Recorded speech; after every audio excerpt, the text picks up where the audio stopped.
Hello, this is Paula Young-Eisendrath on Pay Attention, interviews about truth in troubling times. Today I'm going to be talking with Ed S.B. Brown, or Edward S.B. Brown, who is the head of the Peaceful Sea Sangha, which is based in Northern California. He is a spiritual teacher, an author, and a chef, having written several very famous cookbooks, actually, such as the Tassajara Bread Book and the Tassajara Cookbook. He has also written a number of other books on life and spiritual practice. For 2 decades, Ed lived and worked at various practice centers that comprise the San Francisco Zen Center, like Tassajara, Green Gulf, and Zen Center. Beginning his practice of Zen and of cooking in 1965, he was ordained as a Zen priest by Shinro Suzuki Roshi in 1971.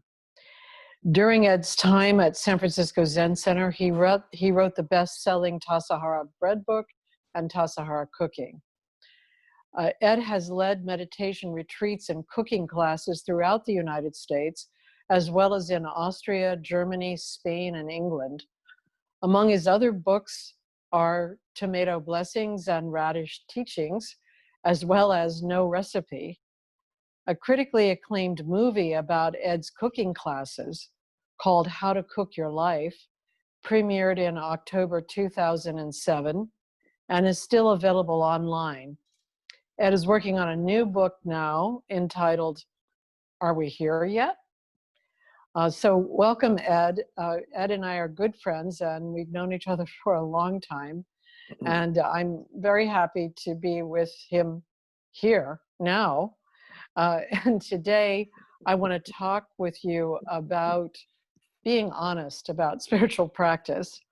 When I first met you a couple of decades ago, we had a conversation over dinner in Chicago, as I remember it.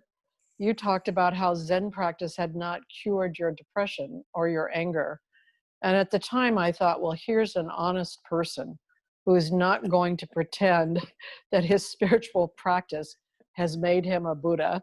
Now, of course, I know you're already a Buddha, but still, I could tell right away that you weren't pretending anything. And that, for me, is one of the most valuable things about any person. And it's very, very rare that people are not primarily pretending rather than actually encountering life. So in this time of confinement, lockdown, uprisings, economic catastrophes, and psychological crises, many of us have stopped pretending. We are perhaps a little more straight out about our confusions, our fears, and our distress, and also about our difficulty in being able to think about the future. It seems like we've lost control of our lives. So your perspective of not trying to measure up or cooking without a recipe is both jarring and wise and a huge relief to me. As Zen Master Dogen says, and you've quoted this, when the heart of Zen or any spiritual practice is grasped, then you're like a dragon swimming in the water, like a tiger at home in the jungle. And to me, this means that you can continue to live in a powerfully engaged way, even though you don't know the direction or you feel like you're in the midst of chaos and confusion. So I want to speak to you about the sort of state of being that many of us feel we're in this time of uncertainty. But before I get into the conversation, I would like to know about you, how you got into your spiritual practice of Zen, and then how you came to be ordained at such a young age, because I think you were 25 or 26 when you were ordained. So you had a very serious commitment very young. So if you could just tell us how you got into Zen practice and then why you were ordained in 1971. All right. Thank you. It's a delight to be with you. I am kind of struck, that before I get into all of that, I am kind of struck, when coronavirus hit, I'm kind of like the cartoon where there's the picture of the monk in his yellow robes, and it says Zen master before coronavirus, and he's sitting. And then there's another, the same picture, Zen master after coronavirus. Right. So I don't feel like much has changed, but and I'm going to tell you more about that by telling you about how I got started in Zen. Because I have, it turns out, thought a lot about this. And because for how many years now have people been, for 50 years, well, what are you doing practicing Zen? And why did you become a priest? And so I've thought about it and thought about it. And I've become more and more in the school of James Hillman and the Acorn Theory, the Soul's Code, and Michael Meade, and the Sisters of Fate, and the time before you're born, and having a picture of your life, and the teaching you, and the gifts that you have to share, and you're giving it, and then at the last minute you're sip from the waters of Lethe, and you forget it all, and then pop out here, and you don't remember what am I doing here. So it turns out I was born premature. So I was born, and then I spent 3 weeks in the incubator. That, as far as I can tell, was my first meditation retreat. So I did 3 weeks, and then later I had the experience of my forearms popping up, and I'd say, no, we're not doing that now, just down. And then my arms would pop up. And finally I like, well, what are you doing there anyway? And then I was feeling around and like, and I realized that's a baby lying in the incubator, arms, hands wiggling in the air, feeling around, and nobody's there. So, and then I had a second. Then after 3 weeks, I went home, and my father's letter to my aunt in South Dakota said that my mother had a very good rest, and the baby came home 3 weeks later. And so she had a very good rest.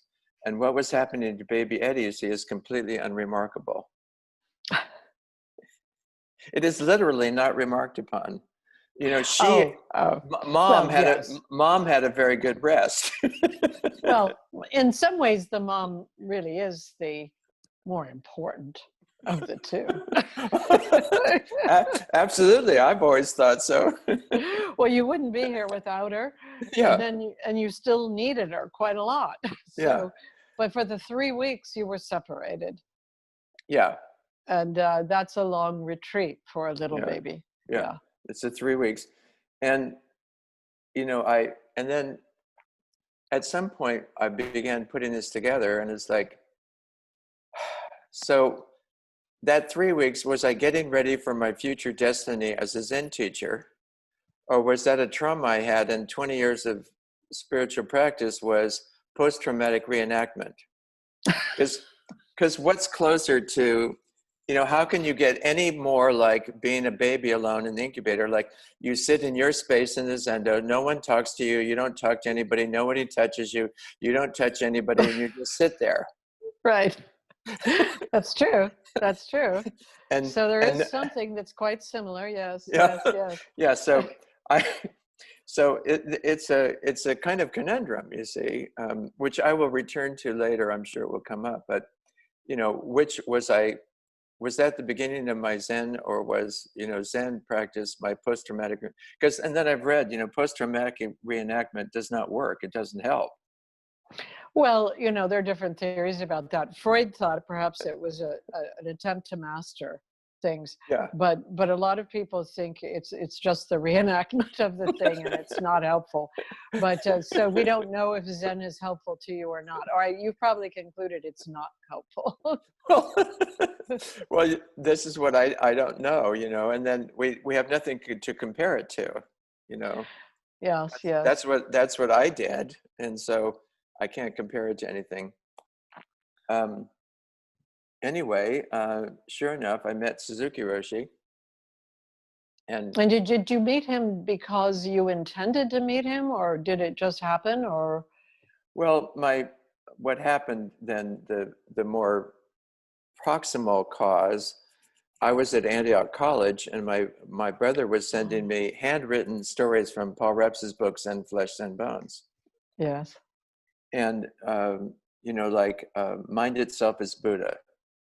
Whoever understands the story must be wearing Buddha's clothes, eating Buddha's food, living in Buddha's house. He must be Buddha. I thought, well, that's fun. And then the one that really sort of prompted me was the one that said a young man writes home to his mom. And here I was in college. I'd written a paper on alienation and anxiety. I'd gotten an A on the paper, and I felt just as alienated and anxious as before I'd written the paper. So much for studying these things in college. And so then I got the letter from my brother says the young man writes home to his mother. This was like a year before the Xerox machines. So he was handwriting, and it said a young man writes home to his mother. He's doing really well in school. He's getting good grades. He's helping the other kids study. He's writing good papers. And his mom writes back and says, "Dear son, I didn't raise you to be a walking dictionary. Why don't you go to the mountains and attain true realization?" And I thought, that's for me. And so the end of the school year came, and I dropped out, and it said reasons for leaving. And I thought, well, duh, go to the mountains and attain true realization. And 2 years later, I was at Tassajara. A year later, I was at the San Francisco Zen Center where my brother had been practicing. Uh-huh. Okay, so he was your older brother leading you? Yeah. And I started out at Zen Center as Dwight Brown's younger brother, and eventually he became Ed Brown's older brother, which says something about our career, our Zen careers. Well, something about your revenge for being the younger brother too. Well, maybe.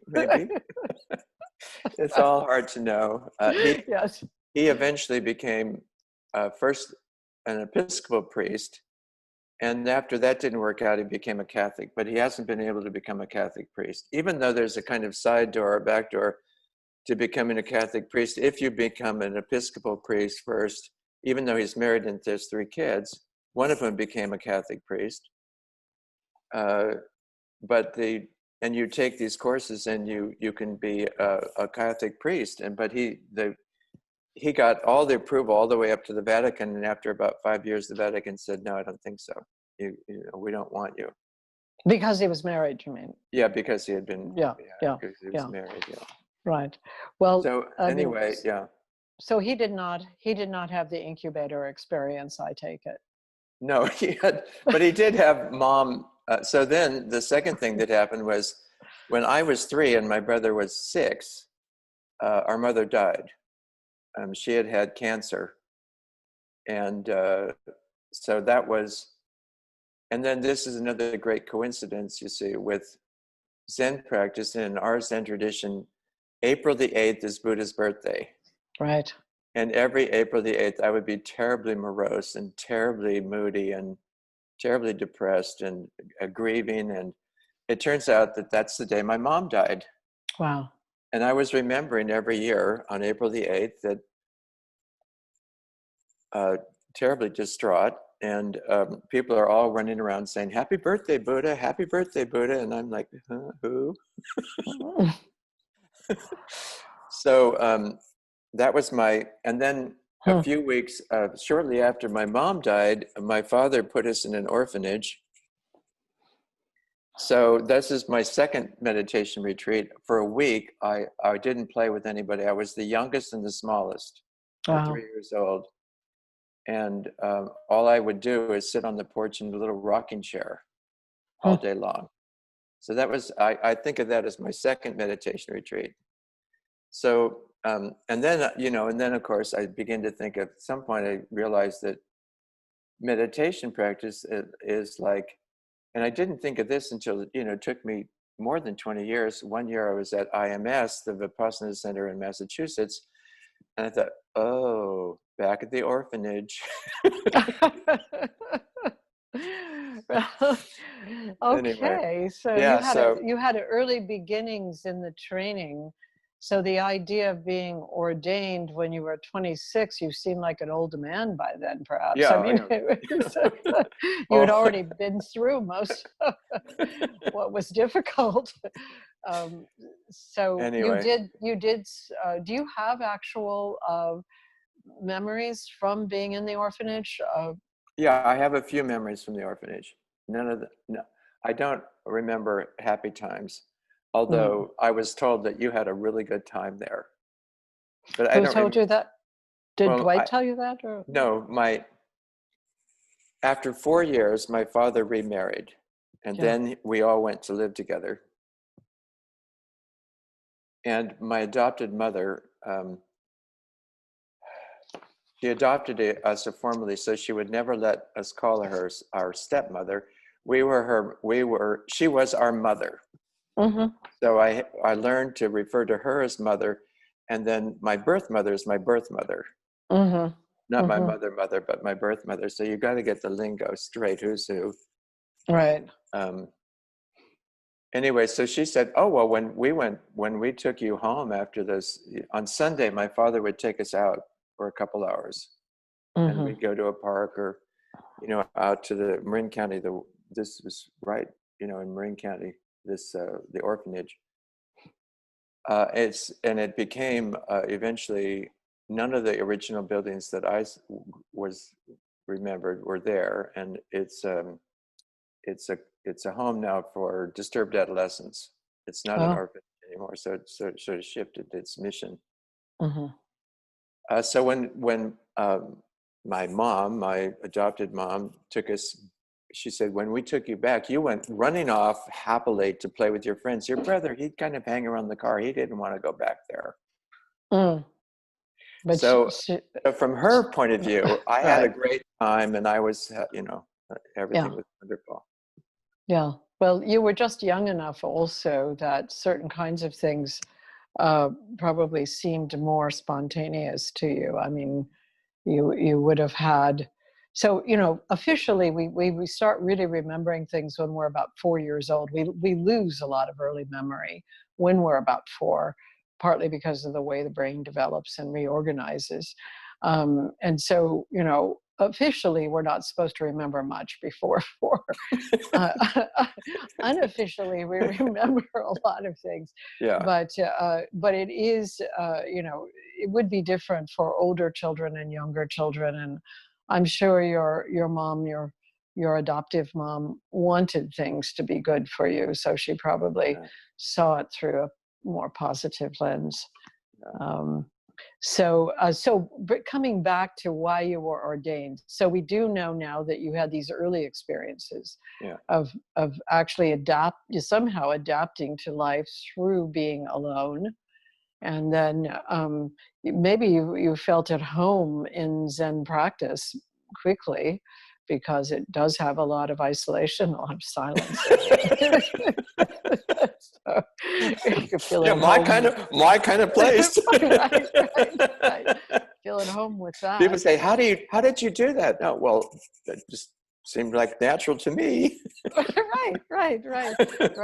Well, it does sort of bring to mind something that Leonard Cohen said. And he lost his father when he was 9. His father died, and Yeah. then he basically was essentially kind of overwhelmed by his mother, I think. But he said that he'd rather do 10 hours of Zen meditation a day than wake up in the bed with the same person day after day, who knows you well and sees you clearly. He never wanted a close relationship with somebody who knew him well over time. So Yeah. he adapted to this solitary life more easily. But Yeah. but why did you get ordained when you did? Did you think you were Well, going to spend your life then? well, as I say, I met Suzuki Roshi, and it was unlike any other, experience, and anybody else I'd met. And I remember the first time meeting him, and after meditation, uh, we would go out of the Zendo, the meditation hall there on Sokochi and Bush Street in San Francisco, And he would stand by the door to his office and he would bow one by one to each person. So here I was, 20 years old, and I thought, what's he going to think of me? And I came up and I bowed and I looked up and he was looking right at me and he didn't think a thing of me.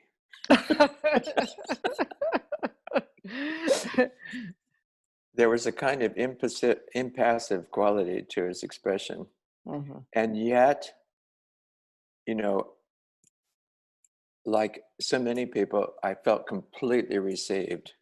Yeah. It wasn't a kind of impassivity that was like, I don't care who you are, you know, you're nothing to me. It was like, I was completely received. And whoever I was, it was just fine. Mm-hmm. Mm-hmm. So you felt really met by him. I felt absolutely really met. And then, so I was sitting regularly. And by the way, you know, I became, I was trying to be, it was the Vietnam War. Yes. And I wanted to become a conscience objector, so I applied. So the FBI investigated me. Oh my. So, and I got the transcript later, and they interviewed Suzuki Roshi. Mm-hmm. And they said, oh yeah, he's a sincere student. He's here every morning at 5 o'clock. So because you were a priest, you no, you weren't. You were just doing it as a spiritual practice. Then you became a conscientious objector. So then when they turned me down to become a conscious objector. So then I applied for deferment as a Zen priest. Oh. And then they said, okay, we don't need any Buddhist pastors in the military. You can be a conscious objector. Oh. Okay, you're the only person I know who became conscientious objector for being a Buddhist priest. Well, so I wasn't yet a priest, but they said I was applying for that as a deferment. Mm-hmm. Yeah. And they said, no, you know, we don't want that. So, okay. Anyway, so I was sitting, and one thing I thought I'd share with you is that then the first time I had formal interview with Suzuki Roshi, you know, the Zen Dokusan, sitting just a few feet away. It actually feels like about how far your face is on the screen from me, you know, but, and again, you know, I'm 20 and I'm sitting there and like, what do I say to this Zen teacher? You know, I'm supposed to, you know, bring something or do something. And this is not the koan tradition, you know, so this is, and so I don't know, what do I say? And so pretty short, pretty soon he said, how's your meditation? Mm-hmm. And I thought, oh, it's not so good. He said, really? It's not so good? What's happening? And I said, well, I'm thinking a lot. I'm just thinking and thinking and thinking. And he said, what's the problem about thinking? And I looked for the problem and I couldn't find it. I couldn't find a problem about thinking. But I didn't say, oh, I can't find the problem about thinking. I said, well, you know, you're the teacher. You're not supposed to think. That's what you tell us. And then he said, I think it's pretty normal to think. Don't you? I said, yeah, it seems pretty normal. And then he talked about thinking. And he basically was saying, you know, there's no problem about the thinking, but the problem with thinking is that it's repetitive and you will keep thinking the same thing. And you will look for evidence that supports your thinking and you will ignore evidence that doesn't support your thinking. So for your thinking to change at all, you're going to have moments where you're not thinking. Right. So you get some new information that can inform your thinking. Okay, see what I can do. But that was a lovely experience. And again, confirming, you know, you're fine. And here's something, if you're interested to look at, and please continue your study. Please continue studying. Well, he's rather famous for saying essentially, you're perfect just as you are. There's Yeah, plenty of room for improvement. exactly. Yeah, exactly. Yeah, no, So it's wonderful. anyway, so and then after I'd been at Zen Center for a year, I ended up getting a job at Tassajara.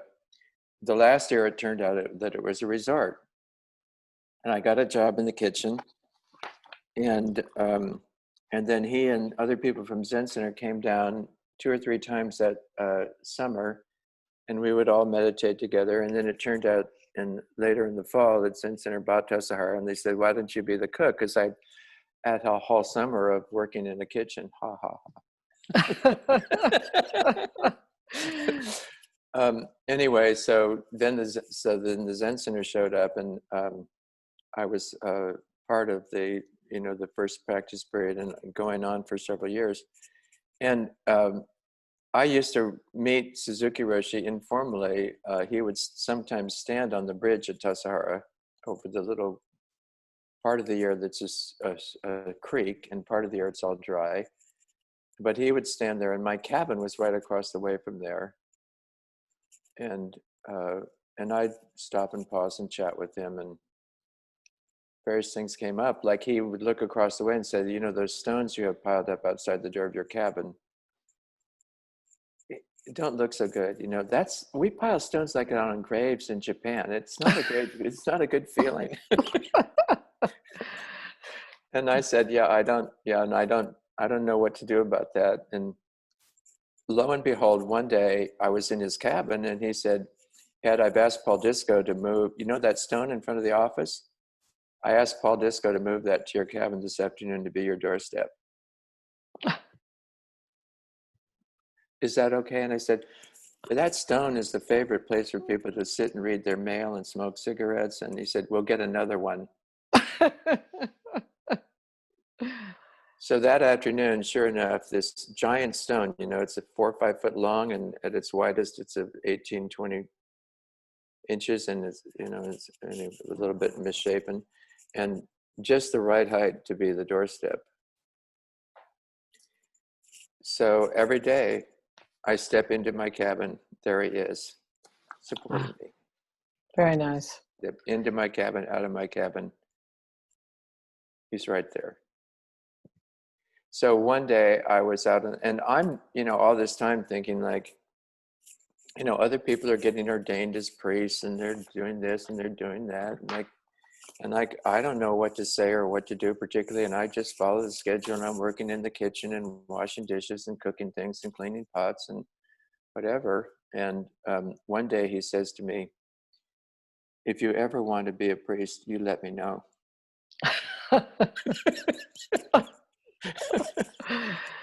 So did you decide that just at that moment? Well, at that moment, I wanted to jump up and down and say, "Yes, yes, yes." But I restrained myself, and I thought, well, I probably should sit with this for a little while. Right. But basically what had happened was I wanted to be there for other people the way that Suzuki Roshi had been there for me.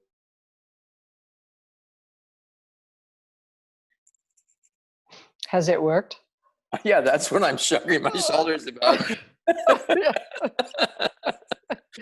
Right.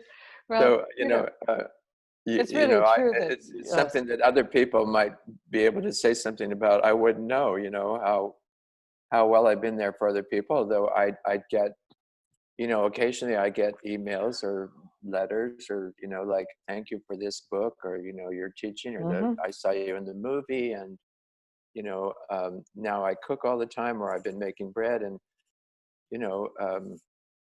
after the Tassajara bread book, I got hundreds of letters.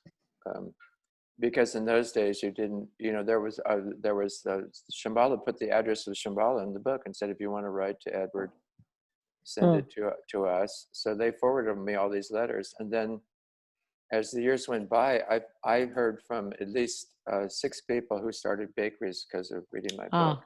Oh, yes. Yes, but you must have struck them as Ed Brown instead of Suzuki Roshi. I mean, the thing is, you can be there for them, but you have to be there as Ed Brown. I know, but I understood. And Right. for a while, I thought, well, I'll be like Suzuki Roshi, and then I realized, like, no, I'm going to have to be me. I'm sorry. Yes, yes, yes, yes, yes. And so, yeah, Yeah, I mean, I think Suzuki Roshi had a certain kind of presence also that was very, very compelling to Americans, you know. And I think maybe more so than some of the other Japanese teachers who came here, maybe because he seemed so charming, you know, and charming with very few words. yeah. And it wasn't at all harsh. There wasn't anything that seemed um, harsh, anyway, to me. And I was Right. never with him, but I've seen many movies of him and read his teachings. Yeah. But there was something about him that seemed uh, truly compelling, is the only word I could come up with.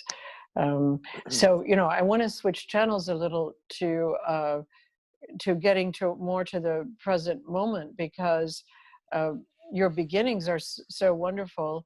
And of course, being the cook is also a very honored position In in the the Zen Zen tradition. tradition.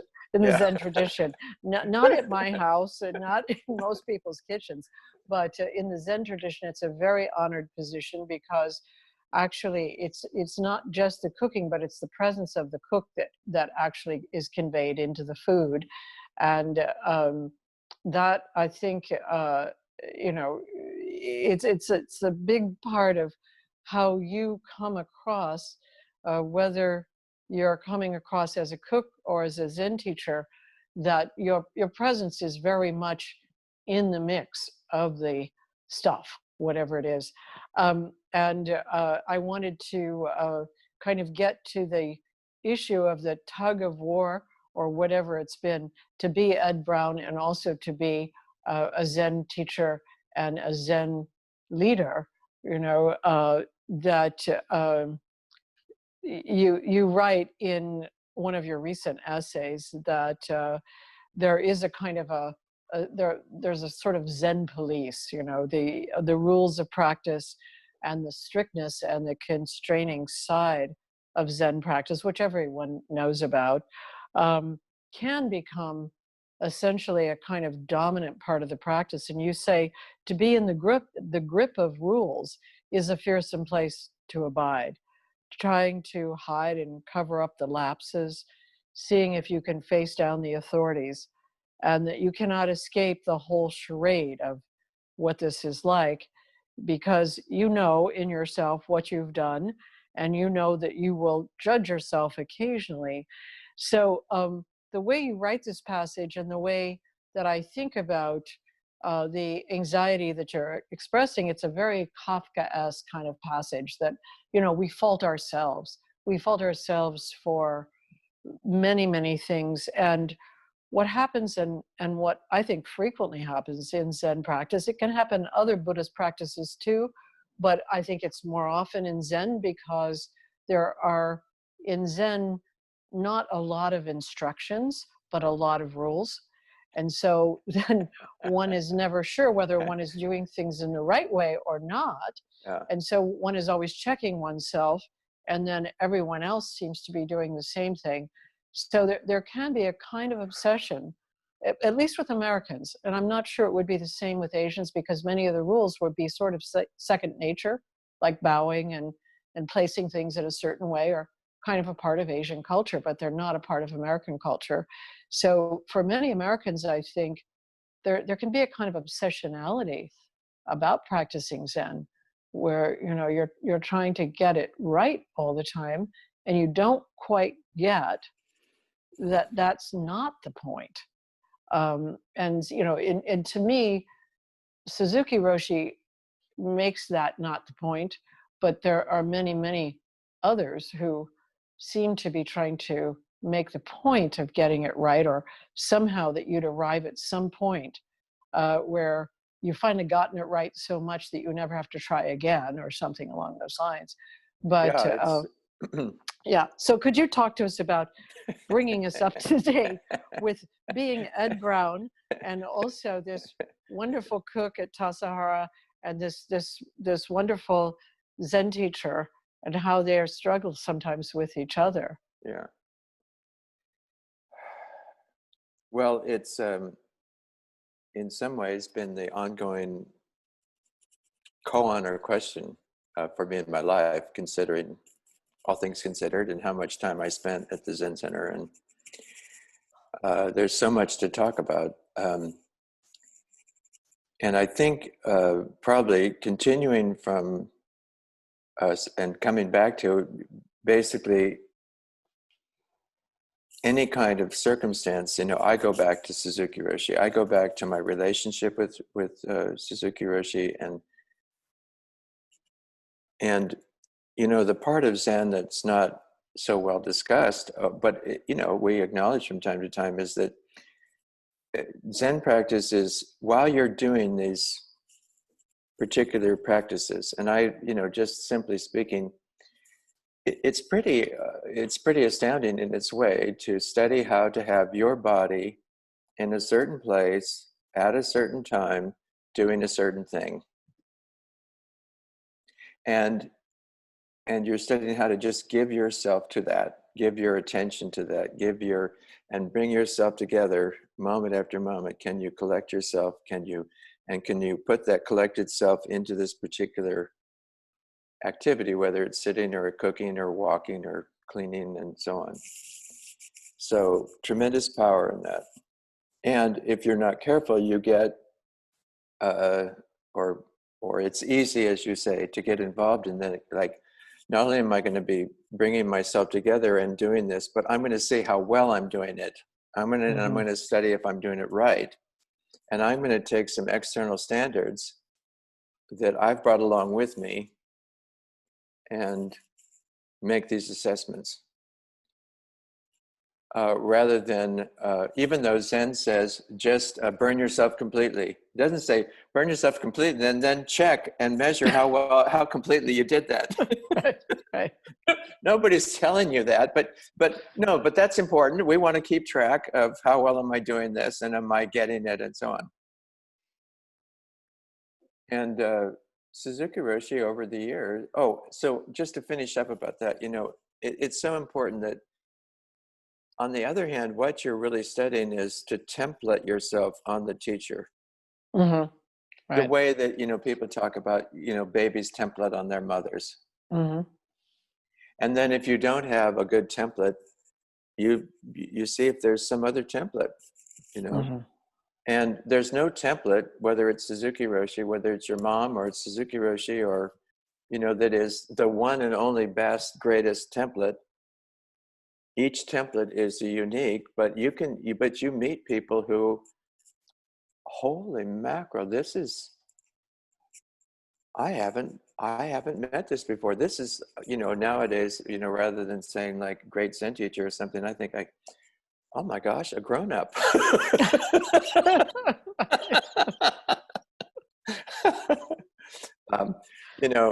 Somebody who's come into their own, somebody who's, taken authority for their own life, or moved into somebody who's, sat down in the driver's seat and is going to steer their own vehicle, and they're going to go where they choose to go. Right. So somebody who has embodied their authority, or doesn't externalize their authority, to put it out there. Yeah. And so in his way, Suzuki Roshi would reference this over and over again. I remember, one time he said, some of you are trying to be good Zen students. Why don't you be yourselves? I'd get to know you a lot better that way. And so, and then he would say, you're doing very well, and a lot of you are very well behaved, and you might want to study how to be mischievous. Well, but you know, partly they're so well behaved because the forms are so strong. You know, I Yeah, mean, again, because the forms are so strong, and that's all you're doing. that's all you're doing. You're doing the forms, and you know, it sort of puts me in mind a little bit of just being with the Karmapa in one of these Monlam retreats not too long ago in Bodh Gaya. And so the Karmapa, who is quite young, you know, in Yeah, that it's the point, younger Karmapa. We met the the young, other Karmapa was at Zen Center back in the day, you know, that was the, and we yes, had to set up thrones with gold claws wherever he sat, so he could sit above anybody else and be higher. And you know, we yes, did all of yes. it was like, oh, This Karmapa, when he first came to America, he said, I was at the in the audience when he first came to America, and so many people came to meet him in New York, like 5,000 people, and he said, and he didn't speak English well. He said, do so many people usually come when someone comes to New York? And then he said also, he said he knew that you know, that he was the reincarnation of the earlier Karmapa, but he said, I'm still trying to meet this man because it seems there's so much to measure up to, and I don't know if I'm capable. So then when he was a few years later in Bodh Gaya, he stopped the people from doing the prostrations. There were many Himalayan people, they were prostrating, they'd been in their pilgrimage, just prostrating and moving through the pilgrimage. And he said he wanted everyone to stop, which was really confusing to people. yeah, Because, you know, he's the Karmapa and he's up there on the throne. He said he wanted them to stop, and he wanted them to think about the possibility of not just doing the prostrations, but to not do the prostrations for a while and then to do them to see what the prostrations mean. Because he said, if you just do the prostrations, you don't know what they mean. And so he said, I'm afraid, he said, maybe doing prostrations is better, a little better than not doing them. He said, I don't know really, because they're not in themselves anything. But you have to see, well, what if I don't do the prostrations? What happens then? What if I do them? What happens then? Then you're actually doing something, you know? yeah, So it's that whole, that within Zen, there's this issue that you are actually clearing away obstacles so you can be yourself and you can be in contact. And yet it's not so clear how to clear away the obstacles. I mean, because the forms are so strong. the forms are so strong, and this to me is it's very easy in Zen to confuse procedures and results. Mm-hmm. So nobody in Zen, I mean, people very rarely in Zen are doing a procedure. They're doing the result. And the result is you're quiet, you're still, you're serene, you're composed, you're impassive, you're clear, you're this, you're that. And so you perform that. So it's like pretending it. You're pretending the result. And of course, some people say, well, that's the way you start, that you pretend it and then eventually it becomes real. But on the other hand, yeah, yeah. So, and I, you know, at some point I will, you know, tell you, you know, and I could do it now. I can tell you what happened to me. Yeah, please do, because I think this issue, mm, you know, the issue of pretending, and I know it's a funny word because people use it casually, like I'll pretend this, but you know, Ed Epstein, who was my late husband, yeah, was an actor first in his life. And he said that one of the things he learned method acting, and one of the things that his teachers would stop him from doing is pretending. He said that they would say again and again, acting is not pretending. And so acting is embodying the embodying. character. Yeah, it's not pretending to be the character, Ed, you know, because they would say, his teachers would say, is this acting, Ed, or is this pretending what you're doing, you know? That's And great. yeah, it really Yeah, is. and Yeah. so this is where the teacher comes in. And there's not enough of that in Zen. Mm. Because, you know, Charlotte Silver, when she taught sensory awareness, she would say, turn your head and look to the right, and then bring it back to the middle. We're going to be doing that. Any questions? I mean, well, what am I supposed to be experiencing? How am I supposed to do this? Let me know how to do this in the way it's supposed to be done. And she would be trying to say to people, could you turn your head? We're going to turn your head to the right and then bring it and see what you notice. Mm-hmm. So this is what, and Suzuki Roshi is also famous not only for you're perfect the way you are, but there's room for improvement, but beginner's mind, see what you can find out. Mm-hmm. And so, but seeing what you can find out is everybody else seems to know what they're doing, and then you should be doing, at least as well as they can in terms of, how it looks from the outside and how do you make yourself look. And Charlotte one time talked about studying with her teacher, Elsa Gidlow, I think it's Gidlow, in southern Germany in the Black Forest when she was a young woman. And first, Elsa would not accept her as a student. She said, Charlotte, what have you studied? Oh, I've done modern dance and jazz dance and ballet. And she says, Charlotte, you know too much. You can't be my student. But we Zen students, we already know what we're doing, over and over again. We're like, oh, we do it like this. And we sit and we just sit and we bow and so we have these great things to do. And she finally got to study with Elsa Gidlow, and she said, that was amazing. But Elsa would kind of ignore her, anytime she looked at me, she said she would turn away. And finally, after a year, she said, Charlotte, at last an authentic movement. You're not posturing. So I think, Zen is, because of the way it works, it ends up being a lot of posturing. And not, as you say, the difference between acting, is that acting or is that, embodiment?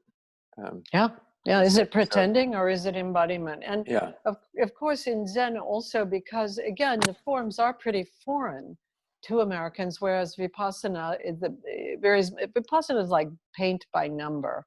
They tell you do this, then you do this, and then you do this. And so you're busy doing all these things, and you can kind of check, because you can sort of check yourself.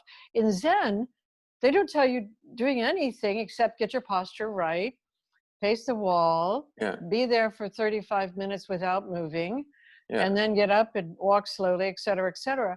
And so obviously you're supposed to be investigating, but nobody really makes it clear what, because it's meant to be a kind of groping around practice, I think. And finding your own way. Finding your way. Yes, finding your way. How to turn your head to the right. But a lot of people get very confused, and I think it's an honest confusion. Oh, absolutely, absolutely. And so here, I'll tell you what I think. So it's hard to know where to start here, but I had as I've told you, certain early life experiences. We all did. And then ideally, we encounter a practice that helps us,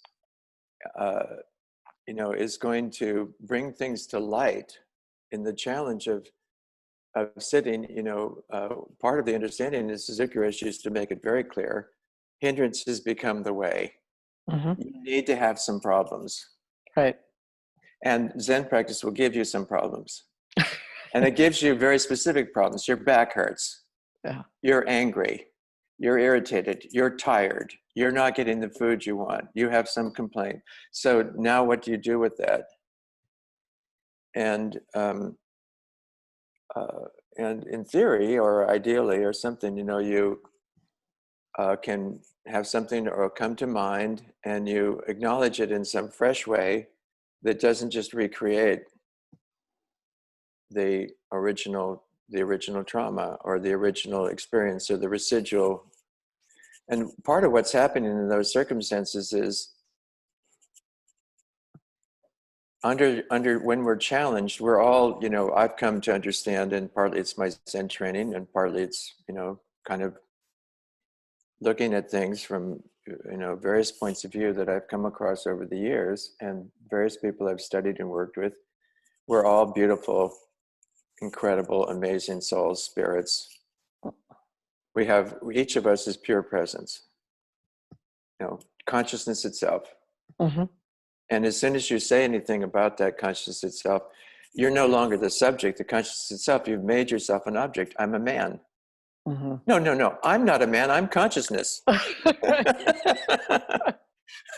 then you could get into the confusion. Are you really a man?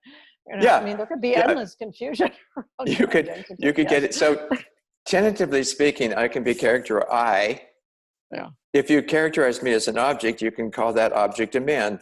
But you're not talking about me, myself, Right. And Buddhism is all the time talking about there's no self. There's no self. There's no self. And I finally came to realize there's no abiding fixed self that you can keep and have and come back to. But there's presence, and Nisargadatta, or the Indian meditation, I am, and I am beyond. And Suzuki Roshi talked about this. People would say, "Who are you?" And he'd say, "I'm someone you can see and someone you can hear, and you can characterize in various ways. And I'm somebody you will never know, and I will never know as an object. I am consciousness itself." And sometimes he would say, I wish I was a better Zen teacher, and I wish I could help you more, and I knew what to tell you about or teach you. And then, the next day he might say, I am Buddha. Right. He was trying. And, and both are true, so we're some presence or consciousness that can't be described. And then we can, and this is like reminiscent of your interviews with Donald Hoffman. If you get captivated by the description, then, I'm this, I'm that, and I've got this problem or that problem, and I should get over this, and I should change that, and I should grow up, and then, but fundamentally, or behind all of that, I can't be found. That's right. There's no Ed Brown, but there's no Ed Brown, but here I am. Right. And however, extruded off, or the brain is an antenna to receive the large consciousness, in particular apparatus to do that consciousness here, and but there's some intimate connection with consciousness. Anyway, I don't know where we're going with all of this, but I want to pick out a thread in it. Okay. Yeah. Thank you. Yes. So I'll get back there eventually, but please help me out. It's very, very good. And so many things that you say remind me of other things. And of course, one I want to mention is Leonard Cohen said when he met Sasaki Roshi said to him, "You not Jewish, I not Japanese." And Leonard was like, "What?" But basically he meant, I'm not meeting you on those grounds. Right. I'm going to meet you on other grounds. However, with all of these things and how intriguing and compelling they are, they actually can move towards simultaneously a deep confusion in people when they are absolutely afraid when they're on the cushion. And then also that can become dissociated, and they can dissociate so that they don't actually come out of the confusion, but remain in a kind of vague state of dissociation in Zen practice. And then all of the unconscious material that comes up, it can become motivation to enact things on other people when you're outside of the formal practice. In other words, things have come up and you notice, but you don't really experience your aggression, your fear, or whatever. But then later you're walking around and you look at somebody and you say, that guy looks really angry. That guy looks really mean. So you now don't even know. You don't know that you have it, and you're putting it onto somebody else. Yeah. That's right. But the practice brings it up. But what you do with it, or how you acknowledge it, or whether you can even know that you are experiencing it, this is a problem. And it has become a problem in many Buddhist communities, but I would say particularly, I mean, I go back to the Zen communities and the Tibetan communities, because in those communities you have close relationships with your teacher, and also to some extent you're in a group situation quite a lot. Whereas in Vipassana, the teachers kind of drift through, and you may not They be can with them. drift through, yeah. You know, they just drift around, and they don't, you know, they don't pair up with you so strongly. And also, you may be in very different groups to practice, but in Zen and in the Tibetan groups, it tends to become like, you know, a regular family type of setup where everybody is relating to everybody over time. And so a lot of these themes that are painful can come out in the group between people in ways that are destructive, Yeah. instead of, you know, being becoming a part of the practice. Okay, so I'll try to talk about all of this, and I really, you know, I have so much to tell about all of this because it's what I've studied, spent my life studying. So just to put this in a little perspective, I'll give you a little bit of background, and then we'll jump forward and then forward.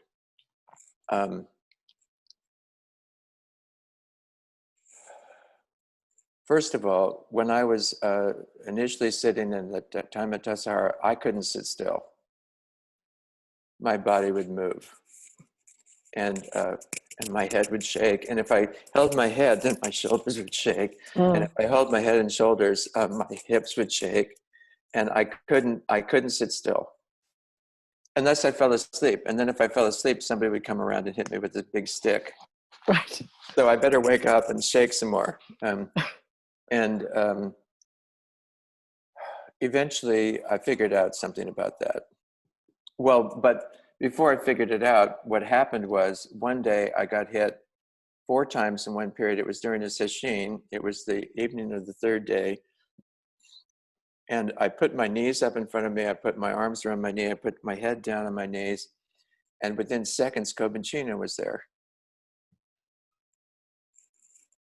Person to person, presence to presence, somebody's there for you at the right time.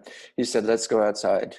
And we went outside, and as soon as I got out the door, my face was flooded with tears. I said, Koban, I can't see.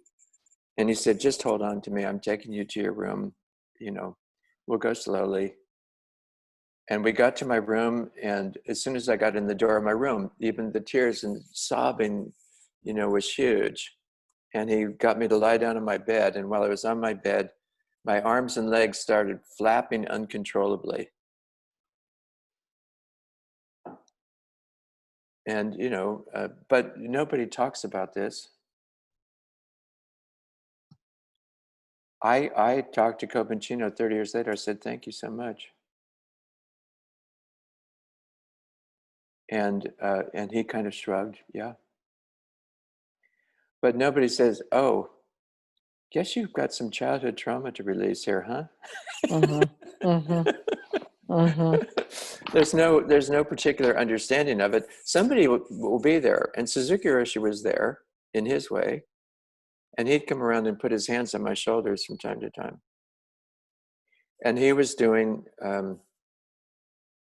more like what I call mindfulness touch, which is just receiving you where you are, and not telling you do this and don't do that, or there, it's okay, but just presence. And and then eventually I realized that in studying the breath and meditation, I realized, oh, I'm holding my back straight and then I'm breathing in the front of my body. Why wouldn't my back be breathing too? And then I found out that I was holding the floor of my pelvis solid. And if you don't exhale completely and release the floor of your pelvis, you're going to shake. And when I finally exhaled completely and was able, but it was so scary. If you exhale completely, what are you going to sit on? You have nothing to sit on. And you know, if you don't hold the floor of your pelvis solid, you're just going to disappear right through the cushion and the floor. So you need to keep something solid to sit on. that was my thinking, you know, or apparently unconscious, habitual thinking. Unconscious, yes, a way of Uh, holding yourself. yeah, Yeah. a way of Yeah. holding yourself. So Hmm. and then I didn't just disappear through the cushion. I was sitting on the cushion, it turned out. I could sit Hmm. on the cushion and be supported by the cushion and receive the support of the earth, you know, and then I didn't, and then I pretty much stopped shaking. But I also, in the meantime, also learned something about, you know, energetic patterns. And one day, and one of the big shifts there was, instead of trying to stop and do the performance, do the result, you sit still. I thought, well, why don't I find out something about what these movements want to do? Hmm. Rather than like, okay, I'm going to tell you, we're sitting still here. Oh yeah, well we're gonna be moving, you know, okay. And so I thought, well, why don't I see what these movements are? And I started doing these huge spiraling movements all the way down to the floor. And then Suzuki Roshi came and said, do walking meditation.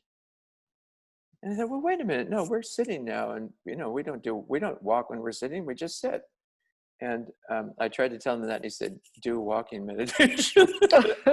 So then later I went to see him and I said, you know, I was trying to find out about the movements and you told me to do walking meditation. Is it okay to find out about the movements, or should I try to?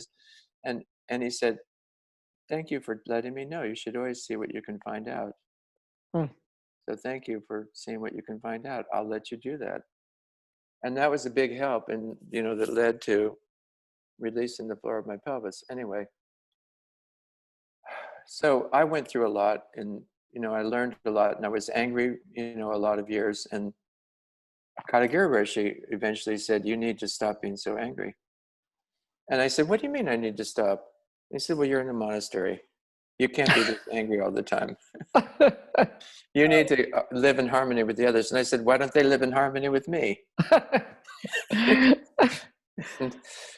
and so on. And then, but what happened was, he said, I said, I don't know what to do. I finally, and then it was interesting because he, you know, what do you say to somebody? And he finally said to me, Ed, I'm giving you a piece of advice.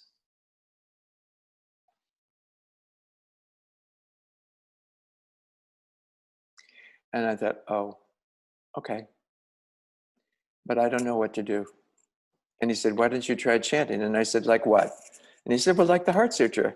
And I said, I don't know the whole Heart Sutra. I can't chant that. He said, Ed, there's a mantra at the end of it, Gate, Gate, Paragate, Parsam, Gate, Bodhi, Swaha. You can remember that, right? And just chant that. And son of a gun, but I'd be angry. And 2 days later, I started chanting, and the anger just popped. Hmm. And since then, when I get angry, I know I'm angry, but I'm not in the grip of it. Mm. I have some capacity to study it or be with it. And similar to this movement, Yeah. do I just try to stop the anger, or can I see what I can find out there? So I learned something about all of this. Nonetheless, after 19 years, one day I was sitting in the meditation hall, and I was the head teacher at Tassajara. Hmm. It was 1984. We were in the upheaval, and you know, with our leadership situation, and Katagiri Roshi was actually the interim abbot. But here I was, the head resident teacher at Tassajara, 22 students. And one morning I got to my seat in the meditation hall. I sat down and I thought, well, what will I work on today? Concentration, mindfulness, equanimity, um, you know, resilience. What shall I do today to improve my Zen practice? And the little voice said, why don't you touch what's inside with some warmth and kindness? And without even thinking about it, I just heard that voice, and my face was sopping wet, and the tears were dripping down onto my okesa, and my lap was getting wet. And the little voice said, it's about time. Just to touch what's inside. And set aside the what does it look like? Are you getting somewhere? Are you doing it right? So I started doing that. And at the time, to start with, I could go into the meditation hall and be flooded with tears, and I could come out and it's like, but then, a few weeks later, Katagiri Roshi came to visit. So I had an interview with him, and I said, Roshi, I'm, now in Zazen, I'm just touching what's inside with warmth and kindness. Is that okay? Is that Zen? Or is there something else I should be doing that would be more Zen and be more helpful to advance in my Zen practice? Because this is what we think about. Yes, well, I mean, I think again, the thing there, when you say this is what we think about, I believe that it is true for everyone, that we really do try to sort of promote ourselves in the best ways when we're with others. But then on the other hand, I think there's something also interesting about Asian practices where people didn't go into the psychological meanings of anything really. Yeah. And so, it's what part of what you're saying is that your own experiences had something to do with your early traumas and difficulties that you were touching into.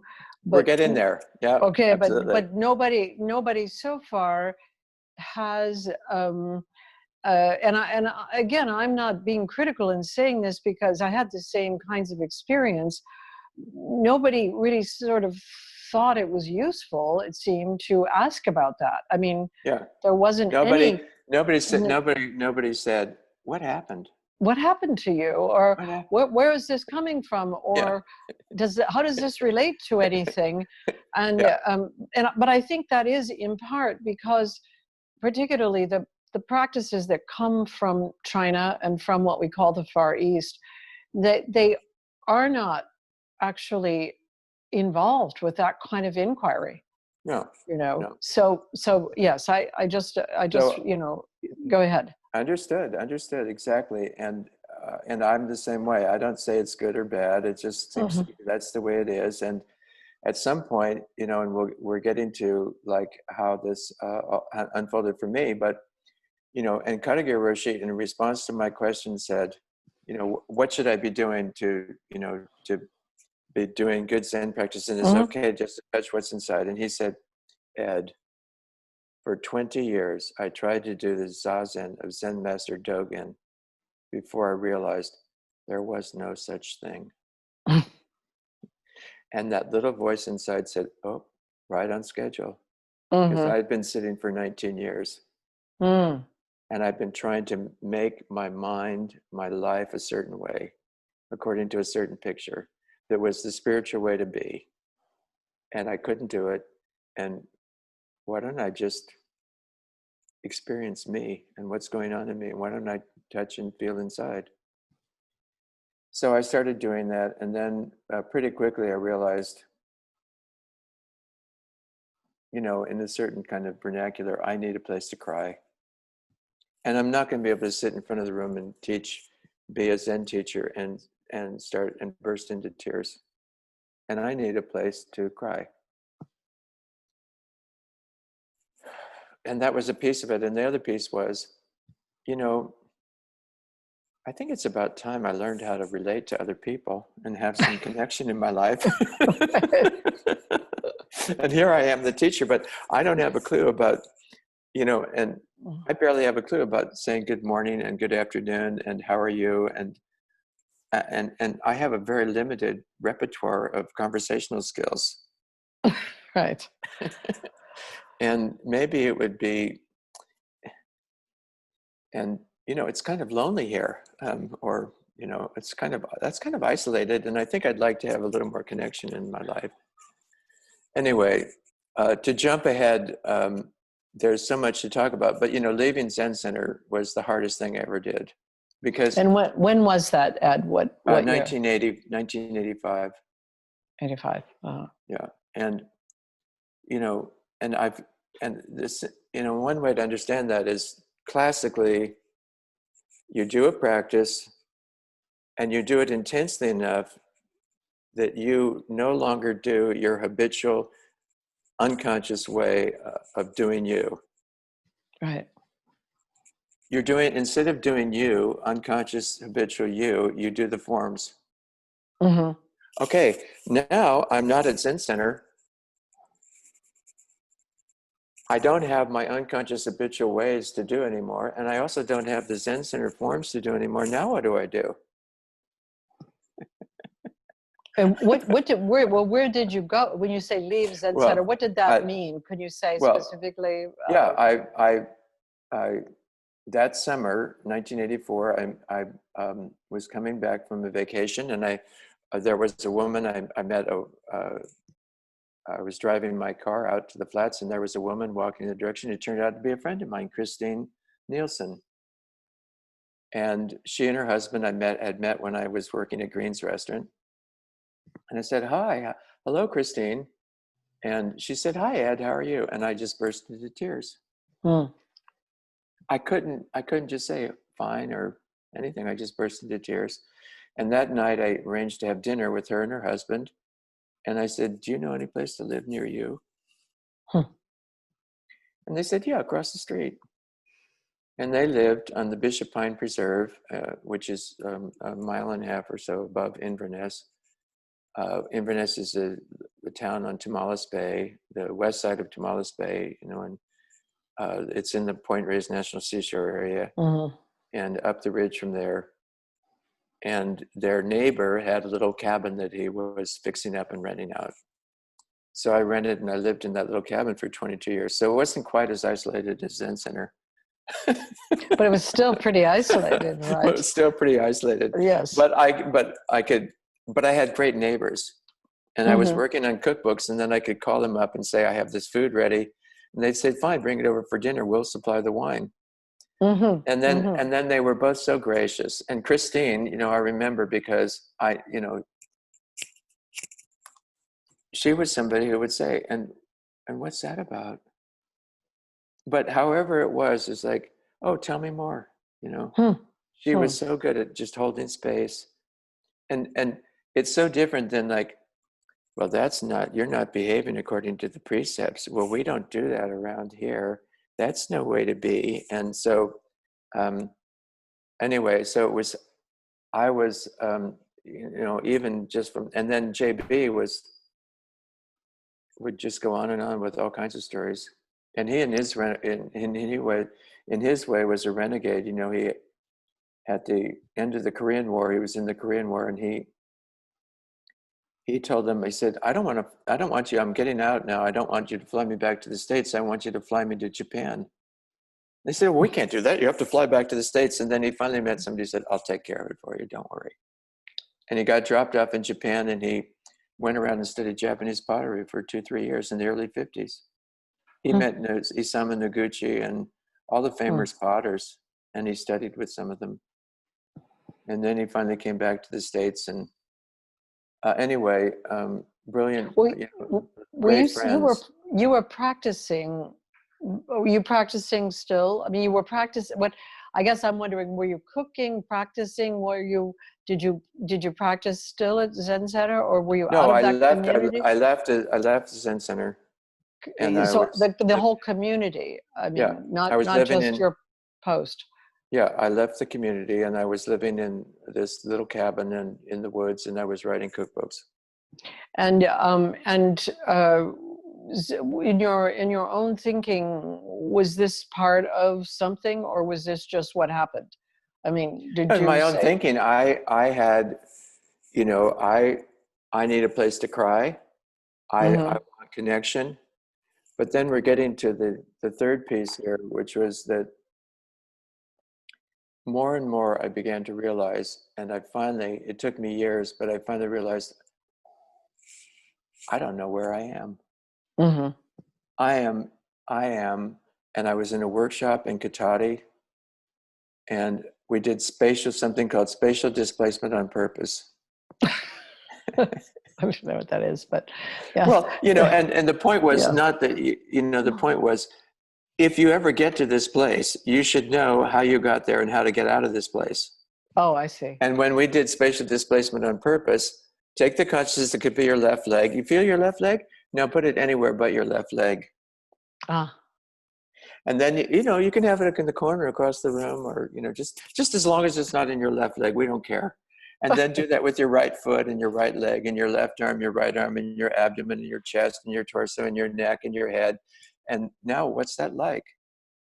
And I thought, this is like meditation. Oh. I'm not here. You know, I am, and dissociation, I, you know, was studying and I realized, oh, yeah, that's right. If I could say I was lost, that would be a step forward, because nothing was connecting with anything. I couldn't connect feelings with thoughts, with sensation. And I managed to, you know, function and write cookbooks and do these different things. But inwardly, I didn't know what was what. And oh, and then another funny story, or, you know, a kind of, you know, a couple places where this becomes really important is one, your hands.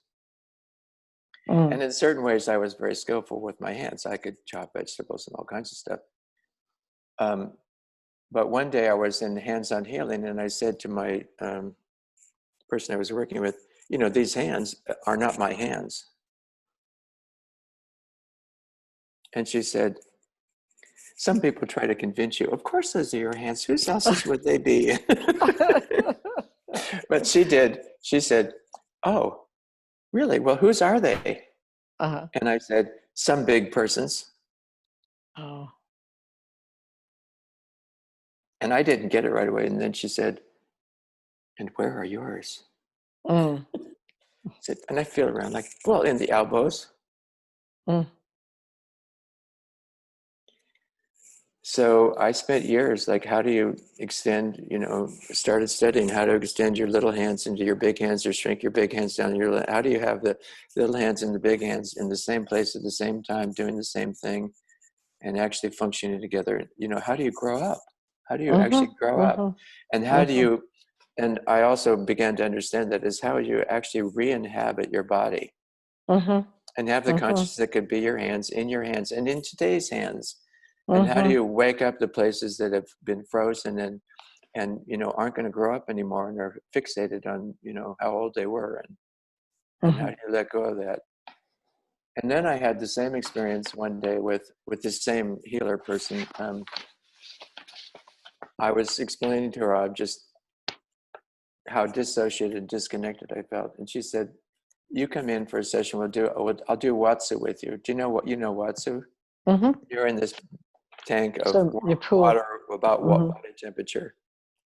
And so we have on our swimsuits, and then she's floating, I'm on my back, and she's floating me this way and that way and this way and that way. And somehow she's encouraging me, Ed, you know, you could put your awareness in your heart. Okay? And I thought, that is the last thing I would ever want to do. That would hurt so much.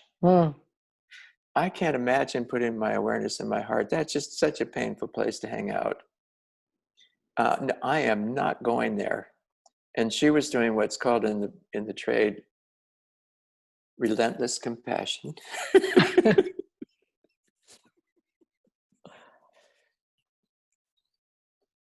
I finally realized she is not going to let me out of this tub until I put my awareness in my heart. Shit. So I finally decided, oh, okay, all right already. I'll put my awareness in my heart. And then it was such a sweet place to be.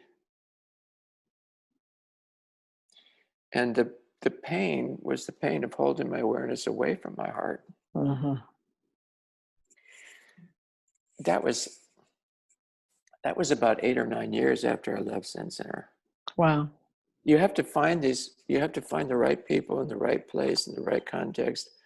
Somebody who's going to connect your little hands with you, like where you find out, oh, my awareness. And then I worked with Hugh Milne I studied craniosacral, and one time I arranged for a craniosacral session.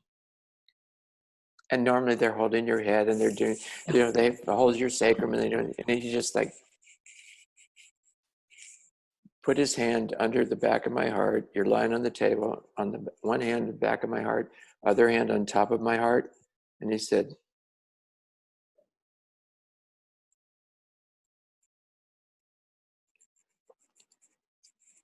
"This is where you need to live. This is your home."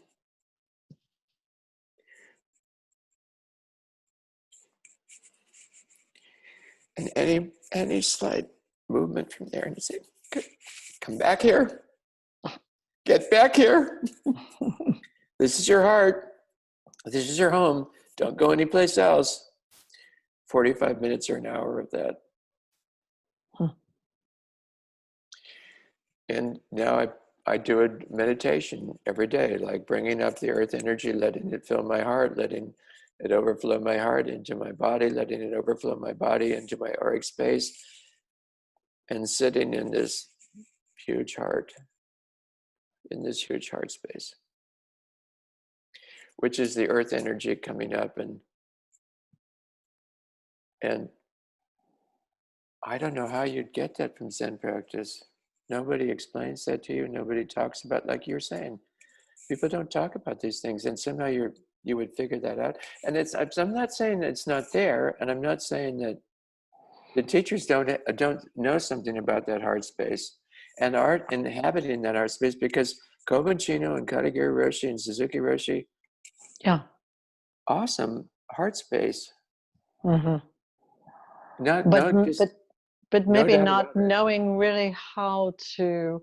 I mean, my feeling is that, I mean, the heart space and the Heart Sutra and the whole heart, the heart mind is the same thing in Zen. Actually, the mind and the heart are meant to be the same. But how to convey that through the practice to Westerners? I mean, maybe, again, if these forms were ordinary to our culture, to our families, to our homes, with bowing, with sitting a certain way, with sitting on the floor and so on, there might be a softness in it. There might be a hominess in it. Yeah. But for Westerners, it's all by our conscious arrangement that we can take the postures and that we can participate in this way. That may be a big piece of it. There's some kind of gap. There's some kind of gap in the way the teaching happens. And again, it's not, in my view, it's not so much sort of what is done, it's what is not done. I mean, there are exactly. things that do not happen that need to happen. And then maybe you can make the bridge. But in Zen practice, my own experience has been, this is maybe a way of saying this that I don't know if it fits with yours or whatever, but that there's too much emptiness and not enough compassion. I mean, emptiness, it contains compassion ultimately, but there is a way in which emptiness practice, or what I would call sort of the equanimity with all things, doesn't prepare you to relate to ordinary humans. Yeah, it did. Yeah, I wasn't prepared for that. Yeah. And just this morning, Polly, I had an amazing time talking with the group here on the land. And I realized that dissociation it's very similar to, was I becoming a Zen teacher in the incubator? Was that preparing me for my future life? Yeah. Or was my Zen meditation post-traumatic reenactment? And this morning I was remembering how it felt to be hit with a stick by Suzuki Roshi. And it's so much like your conversations with Donald Hoffman and so on, that reality, space and time would disappear. Yeah.